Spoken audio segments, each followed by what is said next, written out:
Hello, it's Markham Matorsh here from Markham 3D, and today we're going to be talking about Layer Painter and the new version of it, 1.2. So this is kind of a Substance Painter replacement built into Blender. So the way we install it is like every other add-on. Click Edit up the top, Preferences, Install, find the zip file, double click on it, and then put the tick box next to it. And then we can see that we now have it installed. The way to access it, we come over into the Material panel, and we click on Layer Painter. Now, if you want, you can follow the tutorial. I'm just going to click on Full Tutorial just to show you a quick snippet of it and press OK. Now, this is the only tutorial that I've ever seen in Blender where you've actually got kind of the next option. So you've got a picture of what you want to be doing, and then you kind of keep pressing Next to follow along. But we'll just jump straight into it. So I'm going to activate Layer Painter, and then we're going to click Reset Material and Reset Known Tree. So we've got the material specifically set up for this. When we start it up, if you want to jump into the Layer Painter view, you control right click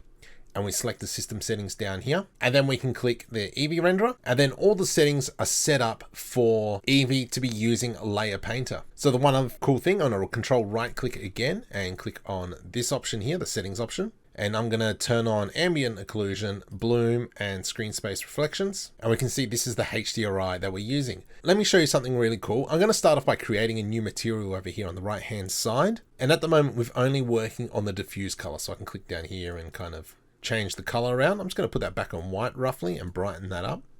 If I come into this drop down here, I can add the roughness, the metallic, and we've also got a whole bunch of other options. But because this is going to be a quick overview, we won't touch those ones. So I'm just going to compress that. And now we've got all those options down here. So if I bring up metallic, I'm going to bump that up all the way. Roughness, I'm going to bring all the way down. And so now we can actually see our HDRI. Now, a really cool feature is I can hold Shift and right click, and I can actually rotate that HDRI. That's pretty cool. I can do, once again, Control right click and go into the settings, and I can select this. And we can change the HDRI to a bedroom.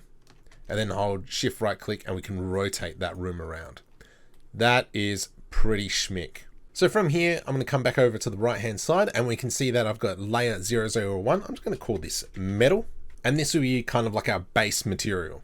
However, I kind of want a paint material on top. So I'm just going to come up here and create a new material that's going to be sitting on top. And we'll just call this one paint. And once again, I'm going to go into the settings on the layer, diffuse, and I'm going to add in the metallic and the roughness. And we can see that now we've got this top coat.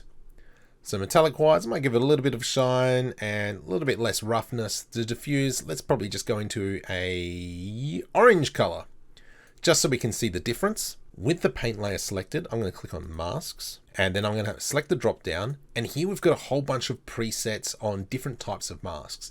So for instance, I'm going to use scratches, and we can see that this now has faint scratches, but I don't want the yellow to be scratches. I want actually kind of like the paint has been gouged out. So I'm going to come down here into the settings. I'm just going to invert the selection, and there we go. So now we can see it's kind of like all scratched up. However, it's a little bit too small. So what we can do is come down and change the scratch scale. I'm just going to put that onto 1. And there we have it. How cool is that? So we've got our model, and now what? Well, what we can do is actually come down here onto the right hand side, expand baking. There's all our maps, 2048, export maps.